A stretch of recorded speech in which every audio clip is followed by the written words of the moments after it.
নমস্কার। আজকে আমরা জানবো যে ভগবান শব্দটির অর্থ কি এবং এই ভগবান শব্দটিকে আবার ইংরেজিতে যখন অনুবাদ করি তখন আমরা কি বলি? GOD, god. তাই তো। তো গড শব্দটিকে আমি আজ আপনার কাছে ইন্টারফেস করব যে আসলে এগুলো কি বলতে চাইছে। পুরোপুরি সায়েন্সের দিকে আমি যাব। ঠিক আছে?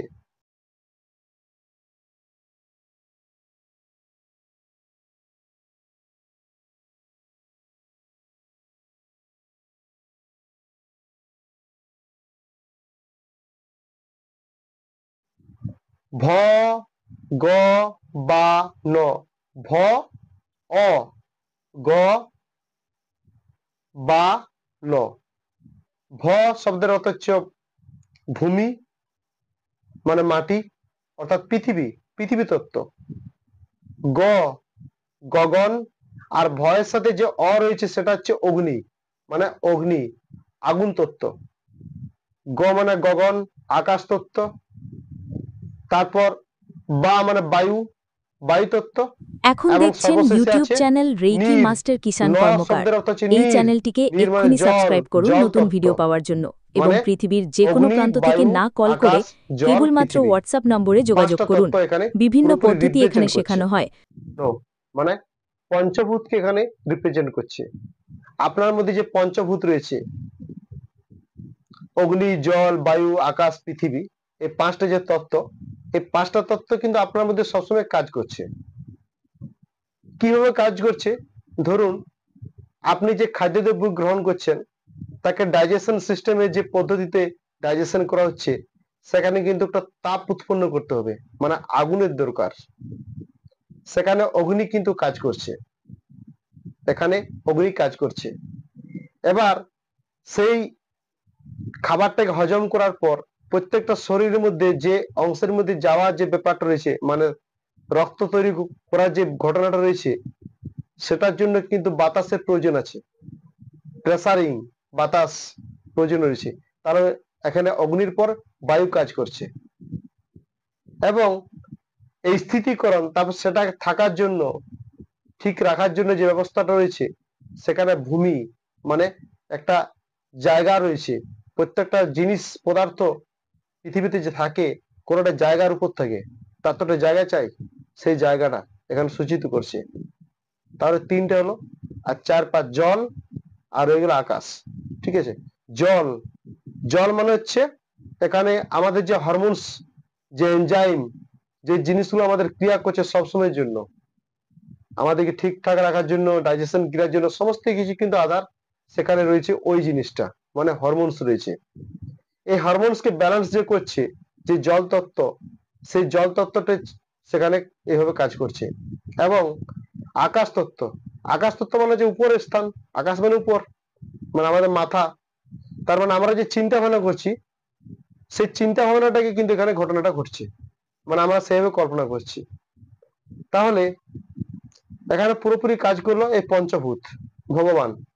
তার মানে এই ভগবানের কনসেপ্ট প্রত্যেকটা গরিব, ধনী, বড়লোক বা যে কোনো মানুষে হোক, হিন্দু, মুসলিম, খ্রিস্টান, যে হোক, প্রত্যেকটা ব্যক্তির মধ্যে কিন্তু ঘটনাটা ঘটছে। 5টা ভূত সবসময় কাজ করছে, পঞ্চতত্ত্ব, 5 এলিমেন্ট। এবার হচ্ছে গিয়ে এই ভগবান শব্দটিকে যখন ইংরেজিতে অনুবাদ করছেন তখন কি হচ্ছে? GOD, god. GOD, G for generate, মানে নতুন করে সৃষ্টি করা।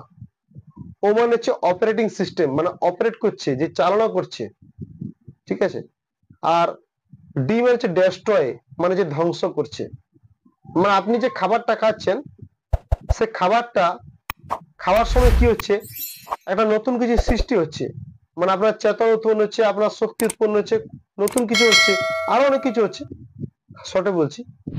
তো এখানে কি হচ্ছে? জেনারেট হচ্ছে, মানে জেনারেশন হচ্ছে আপনার। ঠিক আছে? জি, এবার ও মানে অপারেট, এটাকে পালন করতে হবে। তো মানে আপনি যে খাবারটা খেয়েছেন সে খাবারটাকে তো পালন করতে হবে, মানে আপনার শরীর মধ্যে স্থিতিকরণ করতে হবে, মানে আপনার শক্তিটা কিন্তু স্থিতি করে দিতে হবে, মানে আপনাকে সেই শক্তিটা কিন্তু তৈরি করে শরীরের মধ্যে ধরে রাখতে হবে, মানে প্রাণ শক্তিটাকে ধরে রাখতে হবে, অপারেট করতে হবে, চালনা করতে হবে তার মানে। ঠিক আছে? এবার ডেস্ট্রয় মানে আপনার যে খাবারটা খাচ্ছেন তার কিছু কিছু অংশ কিন্তু আপনার ডাইজেশন হয় না। পুরো খাবারটা কি আপনার ডাইজেশন হয় না, কিছু অংশ তো থেকে যায়। মানে অপাচ্য খাদ্য বিশেষ প্রক্রিয়া একটা মলে পরিণত হয়, মানে পায়খানা হচ্ছে, তার মানে আমরা ডেস্ট্রয় হচ্ছে, ধ্বংস করছে। তার মানে ব্রহ্মা বিষ্ণু মহেশ্বর। আমি এর আগে আপনাদের কাছে একটা ভিডিও দিয়েছিলাম, হরিফাস সংক্রান্ত ভিডিও, ট্রিনিটি কনসেপ্ট, মানে সেখানে ব্রহ্মা বিষ্ণু মহেশ্বর তিনটে জিনিসকে আমি সেখানে বুঝিয়েছিলাম। তো এখানেও কিন্তু এভাবে কাজ করছে। মানে আমরা যে কিছু ঘটনা ঘটাচ্ছি তার মধ্যে এই তিনটে কিন্তু সবসময় বেশিরভাগ সময় কাজ করে, ম্যাক্সিমাম টাইমে। আপনি শ্বাস প্রশ্বাস নেওয়ার থেকে শুরু করে যে ছাড়ছেন সেখানেও কিন্তু এই ঘটনাটা ঘটছে। আমরা যদি একটু চাক্ষুষ দৃষ্টিকোণ দিয়ে দেখি, তার জন্য আপনাদের চেতনাকে উন্নত করতে হবে। তো এইভাবে ঘটনা ঘটে। তো ভগবান শব্দটিকে এখানে আপনাদের কাছে বৈজ্ঞানিক দৃষ্টিভঙ্গি দিয়ে একটু ইন্টারভিউ করলাম। যদি এর আরো ভিতরে যেতে চান, মানে গভীরে যদি আলোচনা করতে বলেন, তাহলে অবশ্যই আপনি কমেন্ট করবেন এবং কমেন্টের মধ্যে জানাবেন যে আপনি কি জানতে চাইছেন।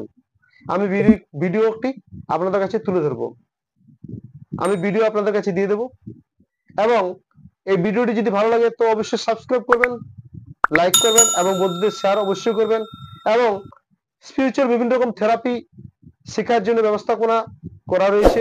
আপনি হোয়াটসঅ্যাপ নম্বরে যোগাযোগ করুন এবং পৃথিবীর যে কোনো প্রান্ত থেকে আপনি যখন তখন আপনি হোয়াটসঅ্যাপের মাধ্যমে মেসেজিং করতে পারেন কিছু বিষয় জানার জন্য বা থেরাপি কিছু শেখার জন্য। আর আপনার যদি কোনো সমস্যা হয়ে থাকে তাহলে আপনি অবশ্যই জানাবেন, যতটা সম্ভব আমি সলভ করার আপনার চেষ্টা করব। ভালো থাকুন, সুস্থ থাকুন এবং ভিডিওটি দেখার জন্য অসংখ্য ধন্যবাদ।